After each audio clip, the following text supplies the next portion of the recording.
नमस्कार, स्वागत है आपका। आप देख रहे हैं न्यूज स्टेट बिहार झारखंड और मैं हूं आपके साथ संजय यादव। शाम के 5 बज चुके हैं। वक्त चुका है आज के सबसे बड़ी बहस यानी कि मुद्दा आपका। जी हां, बिहार एक ऐसा प्रदेश है जहां से सबसे ज्यादा लोग पलायन करते हैं। मजदूरों की संख्या बड़ी है यहां पर। पहले बिहार के लोग रबी या खरीफ के मौसम में पलायन करते थे, लेकिन हाल में कुछ सालों में यह देखने को मिला कि अब पलायन सालों भर ही चलता रहता है। पूरे भारत में ही बेरोजगारी का बड़ी समस्या एक बड़ी है, लेकिन बिहार में स्थित भयावह स्थिति ज्यादा है, क्योंकि कृषि के अलावा यहां औद्योगिक इकाई बहुत कम विकसित हो सकी है। आजादी से पहले बिहार के लोग पलायन करके कोलकाता का रुख करते थे, लेकिन कम्युनिस्ट के लंबे शासनकाल में पश्चिम बंगाल में उद्योगों का पतन हुआ और साथ में मजदूरों का बिहार से देश के अन्य शहरों की तरफ पलायन शुरू हुआ, जहां मजदूरों के लिए स्थितियां थोड़ी बेहतर थीं। मसलन सूरत और लुधियाना जैसे शहर बिहारी मजदूरों के पसंदीदा शहर बन गए। दोनों ही जगहों पर सूती वस्त्र और होजियरी से जुड़े काम सबसे ज्यादा होते हैं और साथ ही यहां स्थानीयता को लेकर बहुत ज्यादा आग्रह भी नहीं होता, नहीं बाहरी का विरोध होता है। मजदूरों की पूछ इसलिए भी बढ़ी क्योंकि वो स्थानीय मजदूर जैसे घड़ी देखकर काम नहीं करते। उद्योगों में स्किल्ड मजदूरों का सम्मान होता है, जिसमें बिहारी मजदूरों का कोई सानी नहीं है। लेकिन मुद्दा तो ये उठता है कि आखिर मजदूरों के लिए सोचना होगा। सरकार से लेकर सभी राजनीतिक पार्टियों को आखिर कब तक बिहार के कुशल वर्कर दूसरे राज्य की तरफ मूव करेंगे, पलायन करते रहेंगे? बिहार के कुशल श्रमिक दूसरे राज्यों के विकास में अपना योगदान देते रहेंगे। ऐसे में आखिर विकसित बिहार का सपना कैसे पूरा हो पाएगा? बिहार में उद्योगों का विकास हो, नए उद्योग लगे, ऐसा प्रयास दशकों से चल रहा, लेकिन अब तक प्रयास नाकाफी रहा है। ऐसे में यह कहना शायद गलत होगा, नहीं होगा कि बिहार दौड़ में जो पीछे है उसमें हमारे ही लोगों की भूमिका जहां होनी चाहिए वो दूसरे राज्यों में कंट्रीब्यूट हो जाती है। आज चूंकि मजदूर दिवस है, अंतर्राष्ट्रीय मजदूर दिवस, ऐसे में चर्चा करेंगे बिहार से पलायन की समस्या कब रुकेगी, बिहार के जो यूथ हैं, बिहार के जो मजदूर हैं, वो बिहार में कैसे रोजगार परख हो पाएंगे और बिहार को समृद्ध कैसे बनाया जाएगा, बिहार की जो मैन पावर है बिहार में इस्तेमाल कैसे होगा। कुछ आज की तस्वीरें हैं, जरा वो देखिए, फिर चलेंगे सीधे मेहमानों के पास।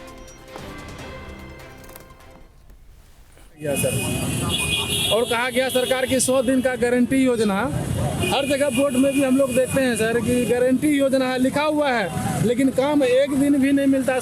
एक साल में एक दिन भी काम नहीं मिलता। ना तो आज तक हम लोग को 1 रुपया भत्ता खाता में आया, नहीं कुछ आया है। सरकार तो बोल रही सबको दे रहे हैं। हम लोग भी जानते हैं सर, पेपर में देता है और बोर्ड में भी लिखा रहता है, जहाँ काम चलता है ना सर, वहाँ बोर्ड में लिखा रहता है कि मजदूर का 100 दिन का योजना, जो कि गारंटी योजना है, लेकिन काम तो एक दिन का भी नहीं मिलता। मजदूर दिवस एक नाम का रह गया, ना तो मजदूर के लिए कोई व्यवस्था है। क्या वो 4th ग्रेड में जितने भी आते हैं, ड्राइवर है, माली है या फिर जाके मजदूर है, सिर्फ इनके लिए कहने को होता है मजदूर दिवस।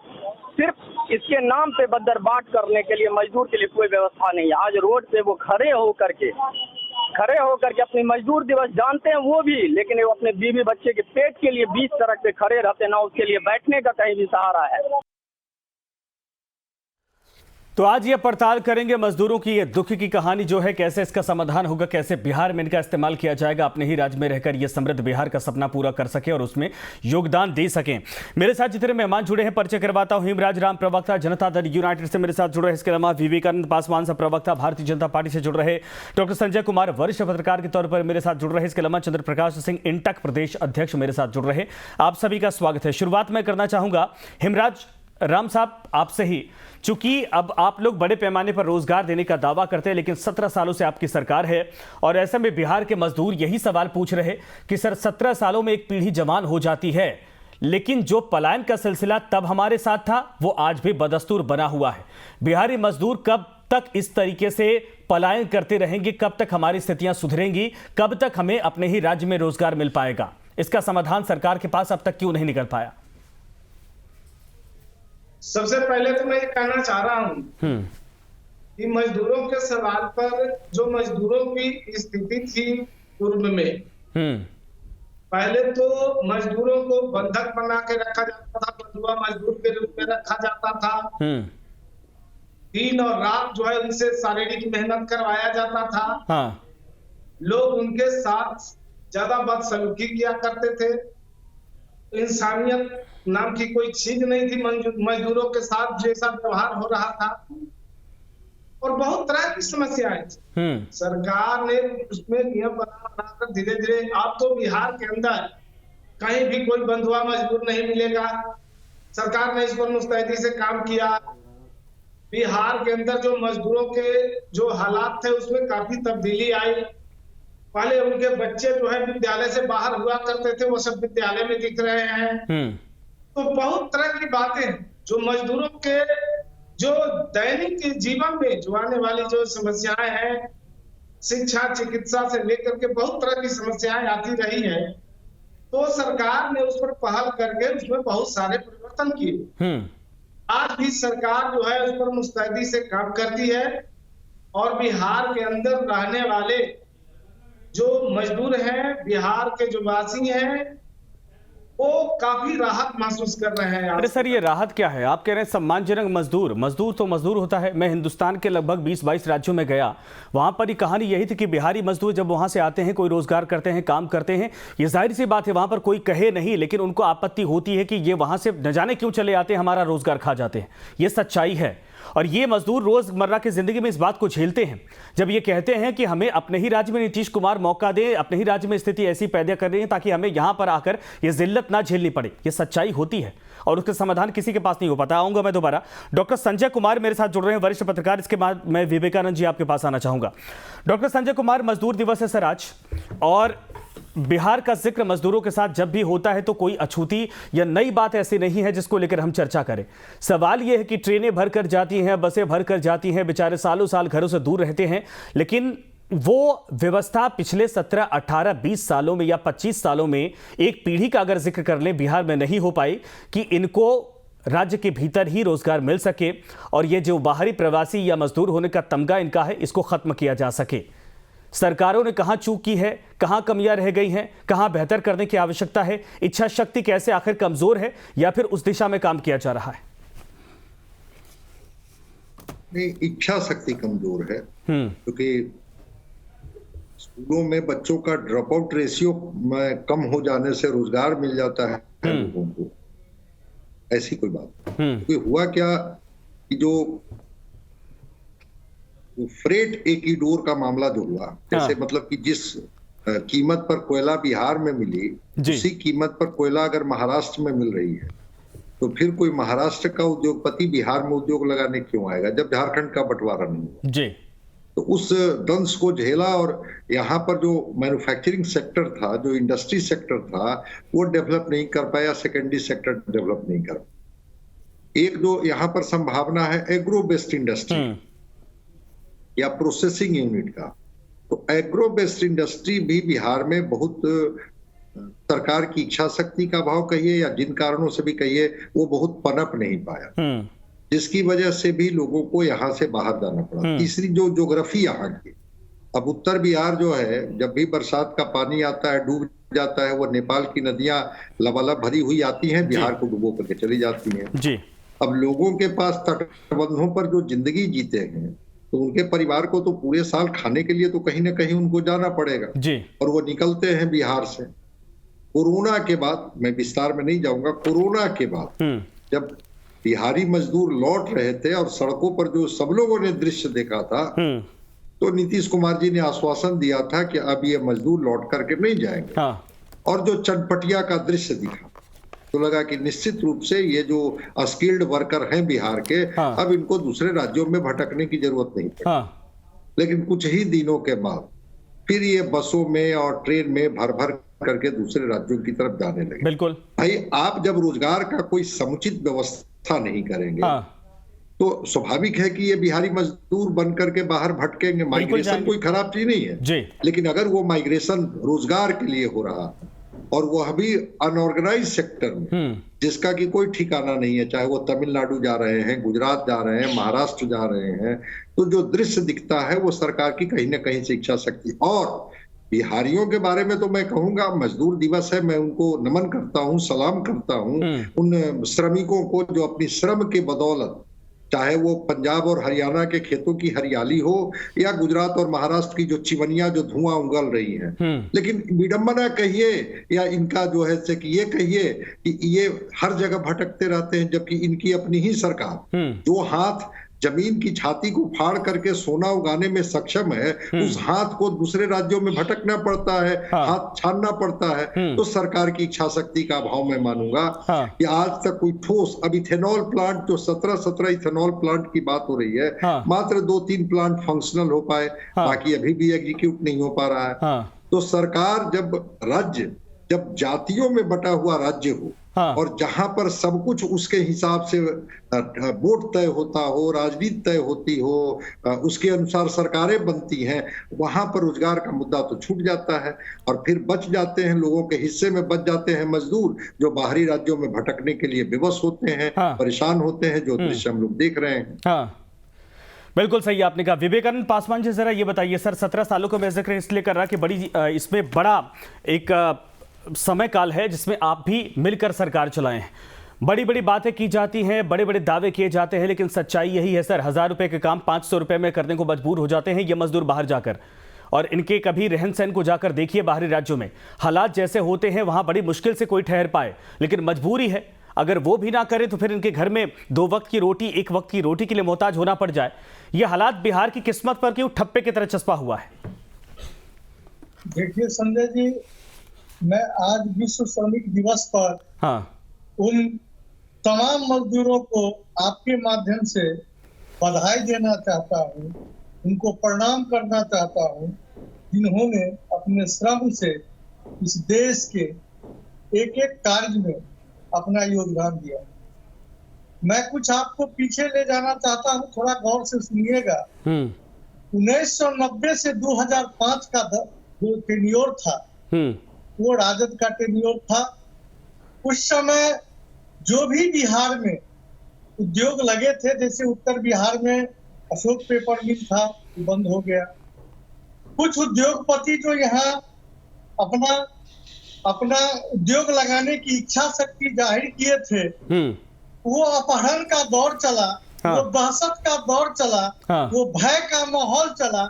जो भी उद्योगपति था यहाँ से पलायन कर गया। पहले सुनिए सर, उसके बाद नीतीश जी का सरकार आया, लगातार उद्योग मंत्रालय वो अपने पास रखे। कुछ दिन के लिए उद्योग मंत्रालय विगत हमारे मंत्री शाहनवाज जी को मिले थे। अभी हमारे बड़े भाई वरिष्ठ पत्रकार संजय जी चर्चा कर रहे थे इथेनॉल का। उन्होंने दर्जनों इथेनॉल का प्लांट मिल के लिए उन्होंने जमीन अधिग्रहण कराया, वहां चालू 1-2 चालू भी हुआ, लेकिन फिर सरकार न जाने उसी जंगल राज के मसीहा के गोद में जाके बैठ गए। फिर वही जब ढाक के 3 पात हो गए, वो इथेनॉल का भी जो प्लांट लगना था जस का तस रह गया। तो मजदूर का पलायन लगातार बिहार से लगा ही रह गया। इसमें मैं कहता हूं सरकार के नियत में खोट है। हमारे केंद्र सरकार मजदूर के लिए लगातार तरह की उनकी उन्नति के लिए डबल इंजन की सरकार का दावा आप लोग कर रहे थे। नीतीश कुमार के पास उद्योग मंत्रालय था, इसका मतलब आप लोगों की भूमिका सिर्फ दर्शक के तौर पर थी क्या? सिर्फ दर्शक के तौर पर थी? सत्ता में रहकर मुझे एक चीज का जवाब कोई नहीं देता सर, चाहे पक्ष हो चाहे विपक्ष। नेताओं के बड़े बड़े बंगले खड़े हो जाते हैं एक बार सत्ता में आने के पास, चाहे वो अलायंस में भी हो, लेकिन मजदूरों का जब जिक्र होता है सभी नमन करके उनको सलाम करके निकल लेते हैं, मजदूर दिवस पर उनको बधाई देते हैं। बिहार के मुख्यमंत्री के नियत में खोट है। मजदूरों के लिए बोलते बहुत है, कहते हैं हम सोशल जस्टिस के सरकार है, लेकिन वो जो मजदूर है उनके चिंता ये कभी कहीं दूर तक नहीं करते हैं। कोरोना काल में ये घोषणा किए थे तो जो भी मजदूर आए उसको मैं बाहर नहीं जाने दूंगा। लेकिन मैं पूछना चाहता हूँ आपके माध्यम से मुख्यमंत्री को, जिन्होंने मजदूरों के लिए क्या किए, क्या कार्य योजना बनाए, वो जवाब दे। मुझे इतना बता दीजिए, डबल इंजन की सरकार में 17 साल में क्या हुआ, लास्ट के 1 साल को छोड़ दिया जाए अगर तो वो तो पूरा नहीं हो पाया, अलग बात है। 17 सालों में क्या इच्छा शक्ति कभी ऐसी नहीं दिखी आप लोगों की एक साथ में रहकर, चाहे कांग्रेस की सरकार हो चाहे आपकी सरकार भी 2014 से है, कभी ऐसा नहीं दिखा कि बिहार के मजदूर जो पूरे हिंदुस्तान का निर्माण कर रहे उनके हित के बारे में कभी सोचा जाए।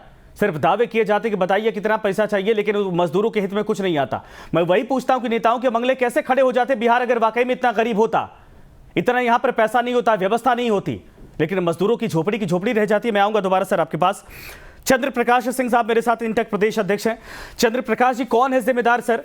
उत्तर भारत में मजदूरी एक बड़ी समस्या है, पलायन करने को लोग मजबूर हो जाते हैं और उसमें भी बड़ा हिस्सा बिहार का है। मेरे पास एक रिपोर्ट है, मधुबनी, दरभंगा, समस्तीपुर, सारण, सिवान, ये 5-6 जिले ऐसे हैं जो सबसे ज्यादा एक तरह से इससे ग्रसित हैं कि यहां पर 2 वक्त की रोटी अगर कोई रहे तो मुश्किल से जुटा पाता है, वरना मजबूर हो जाता है चले जाने को। हर घर से पलायन करने को कोई ना कोई मजबूर होता है। और 2001 से 2011 के बीच का आंकड़ा देखें तो 93 लाख लोग बिहार छोड़कर चले गए, बाहर जाने को मजबूर हो गए। उसके बाद के भी आंकड़े हैं प्रतिशत के हिसाब से। कौन है इसका रिस्पॉन्सिबल और इसका समाधान क्या निकल सकता है?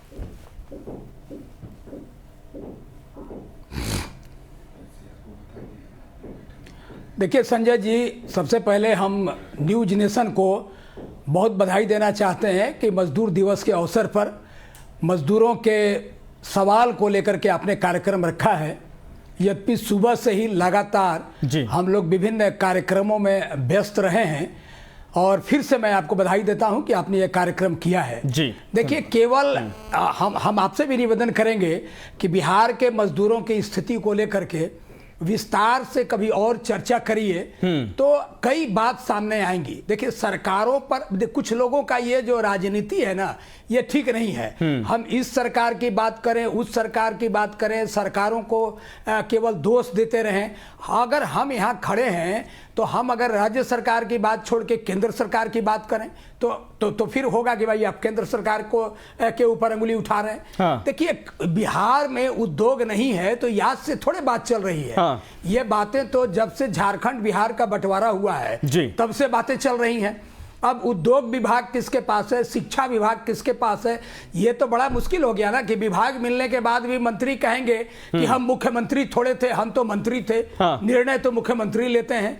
तो ये सब देखिए बहानेबाजी नहीं करना चाहिए। बात इतना ही है कि मजदूरों के सवाल पर सरकारों में बैठे हुए जो महकमा में लोग हैं ना, वो विचार नहीं करते, वो सोचते नहीं है। एक उदाहरण से मैं शुरू करता हूं। देखिए, आप पलायन हो रहा है, ये पलायन के 2 पक्ष हैं। एक तो पलायन जो होता है वो ठीक है, बेहतरी के लिए होता है। पलायन जो होता है वो मान लो अपना उनका प्रतिभा है, प्रतिभा से कहीं और भी काम करके उसको भी वहां भी विकास करते हैं और उनका भी एक डेवलपमेंट होता है। लेकिन दूसरा पलायन जो मजबूरी से होता है, मजबूरी के चलते होता है कि हमारे पास कोई रोजगार नहीं है, कोई साधन नहीं है, कोई कमाई का रास्ता नहीं है, तो हमको बाहर जाना पड़ेगा। हम लोगों ने कई बार इस सवाल को रखा है कि बिहार में अकुशल मजदूर, जो अकुशल मजदूर हैं उनको भी पलायन करना पड़ रहा है। ये दुखद बात है। ये तो रुकना चाहिए। और देखिए, यहाँ बिहार में काम की कमी नहीं है अकुशल मजदूरों के लिए, लेकिन क्या है ना कि एक जो उनको वेतन मिलना चाहिए, जो उनको पैसा मिलना चाहिए।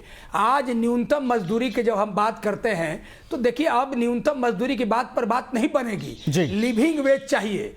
हम लोगों को ऐसा वेज चाहिए जिससे उनका परिवार का भरण पोषण चल सके, बच्चों की शिक्षा दीक्षा हो सके, उनके स्वास्थ्य सुरक्षा की बात हो सके। आज जो ये हम मजदूर दिवस मना रहे हैं, 138 वर्ष गुजर गए।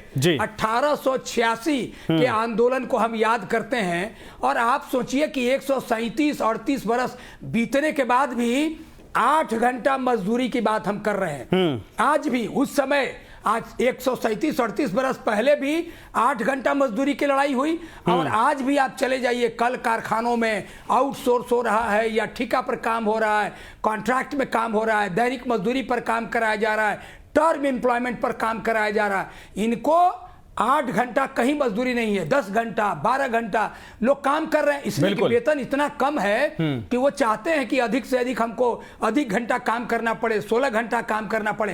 तो ये दुर्भाग्य है। और जहां तक पलायन की बात है, जब भी कोई दुर्घटना देश में होती है, देश तो छोड़िए विदेश में भी कोई दुर्घटना होती है तो बिहारी मजदूरों का नाम जरूर आता है।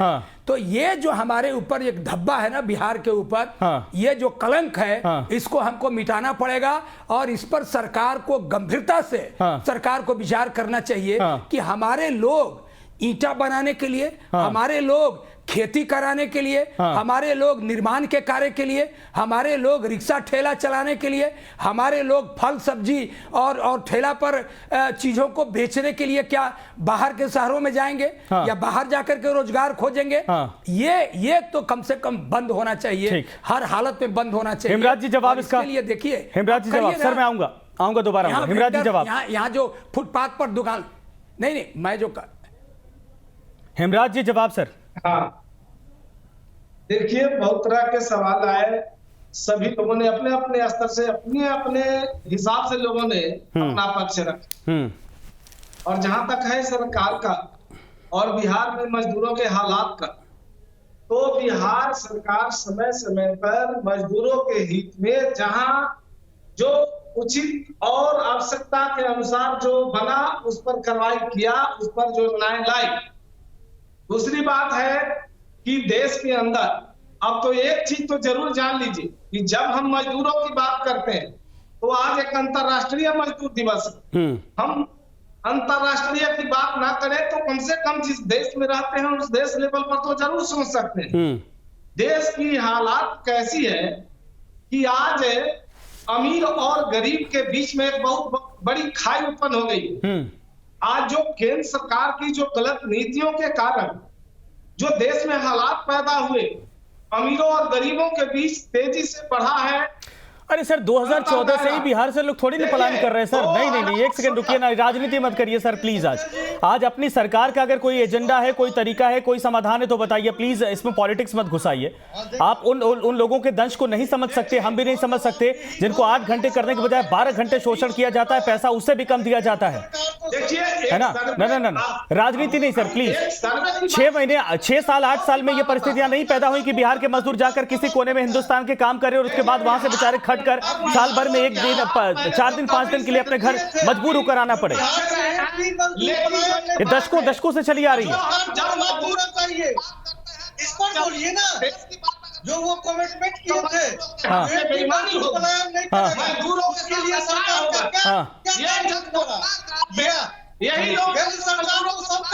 ठीक है, चंद्र प्रकाश जी इसका जवाब देना चाह रहे हैं सर।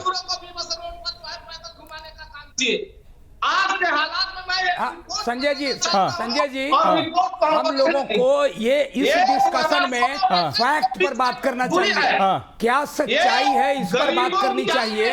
2 उदाहरण हम आपको दे रहे हैं जी, 2 उदाहरण आप सुन लीजिए। पहली बात मैं जो कहना चाह रहा हूँ कि देखिए, एक केंद्र की बात है, अगर केंद्र और राज्य दोनों की बात उदाहरण के रूप में हम रखना चाह रहे हैं। केंद्र की सरकार, हिमराज साहब एक सेकंड सर सुन तो लीजिए सर। मैं आज पूरी तरीके से ये सोच कर आया था कि इसमें राजनीति नहीं करेंगे। आप सभी लोग सिंसियर लोग बैठे हैं, सुनिए पहले चंद्र प्रकाश जी को सुनिए, फिर संजय जी को सुनिए। बोलिए चंद्र प्रकाश जी। राजनीति नहीं, मैं क्या कह रहा हूं, मेरी बात सुनिए। व्यापार की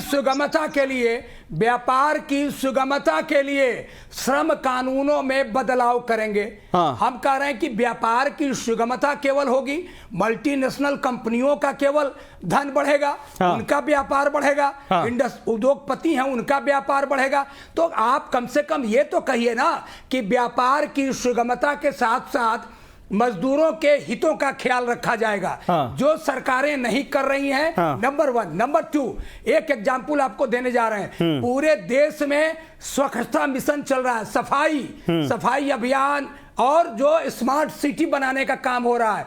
पटना का एक उदाहरण दे रहे हैं। यहाँ के जो सफाई मजदूर पटना में काम करते हैं, आज भी 10,000 के मजदूरी पर काम कर रहे हैं। आप बताइए, जो पटना के सड़कों पर झाड़ू दे करके पटना को चमका रहा है, उसके घर में अगर रोशनी नहीं जाएगी, उसके बच्चे ठीक से नहीं पढ़ेंगे, उनको आप क्या कहते हैं कि जीवन भर उनको स्थायी नौकरी नहीं मिलेगा, जीवन भर सफाई मजदूरों को सरकारी नौकरी नहीं मिलेगी। ये कौन सा ये सरकार ने? ठीक है सर, विवेकानंद जी जवाब सर इसका। विवेकानंद जी जवाब मैं आप ही से लेना चाहूंगा सर। इंडस्ट्रियल एम्प्लॉयमेंट एक्ट में इंडस्ट्रियल इंडस्ट्रियल एम्प्लॉयमेंट एक्ट में, इंडस्ट्रियल एम्प्लॉयमेंट एक्ट में, इंडस्ट्रियल एम्प्लॉयमेंट एक्ट में 1946 मैं तो इतना कहता हूं, मैं बार बार ये पूछ रहा हूं, ठीक है मेरे पास समय कम है डॉक्टर संजय, मैं आपके पास आ रहा हूं। सर ये बताइए, जो उद्योग लगाता है वो चमक जाता है, जो राजनेता प्रदेश में होता है वो चमक जाता है, जो अधिकारी होता है उसके बंगले खड़े हो जाते हैं, लेकिन मजदूरों की स्थिति क्यों नहीं सुधरी? आज केंद्र सरकार इनकी है, इसके पहले दूसरे की थी, इसके बाद राज्य सरकारें बदल जाती हैं, सत्ता की मलाई सबको पसंद लगती है, लेकिन कोई सिर्फ वोट लेने के बाद सब इनको भूल जाते हैं। राज्य की सरकार हो, सब इनको भूल जाते हैं वोट लेने के बाद। मजदूरों की आवाज, ये पहली ईंट रखने से लेकर इमारत खड़ी कर देते हैं, उस पसीने का महत्व और मतलब कोई नहीं समझाता है। मैं एक ही बात कर रहा हूं, इसका मूल कारण वही है कि अगर जो है तो सरकार अगर की बात नहीं है ना। मुद्दे अरे भाई हावी होते और अगर मजदूरों का मुद्दा इस पर तय होता बिहार में कि भाई आप हमारे ठोस रोजगार की कोई व्यवस्था करेंगे तो हम आपके पक्ष में वोट करेंगे, और अगर आप हमारी रोजगार की व्यवस्था नहीं करेंगे तो हम आपके पक्ष में वोट नहीं करेंगे। तो राजनेता तो बस एक ही बात से डरते हैं, वो वोट से, कि वोट हमारे पक्ष में होगा या वोट हमारे विरोध में होगा। तो जो आप कह रहे हैं कि राजनेताओं के जो बड़े बड़े आलीशान महल खड़े हो जाते हैं और मजदूर वहीं के वहीं खड़े हो जाते हैं, उसके लिए जो विडंबना है बहुत बड़ा भ्रष्टाचार। और भ्रष्टाचार में डूबे हुए नेता जब जनता को जातियों में बांटते हैं, उनके जातीय सेंटिमेंट का लाभ उठाते हैं, तो लगता है कि चलो मजदूर पलायन करते रहे, मजदूर दूसरे राज्यों में जाकर के ठोकर खाते रहे, हम उनके लिए कोई ठोस नीति नहीं बनाएंगे। जिस दिन बिहार के मजदूर सड़क पर आ जाएंगे जाति को छोड़ करके, धर्म को छोड़ करके, मुद्दे की राजनीति करेंगे कि जब तक सरकार हमारे लिए कोई ठोस योजना नहीं बनाएगी हम इस सरकार के खिलाफ में जाएंगे। देखिए भाई, ये केवल नौकरी की बात किए तेजस्वी, और देखिए कितनी सीटें आ गई, मात्र कुछ सीटें रह गई थी इनको जैसे कि चुनाव जीतने में।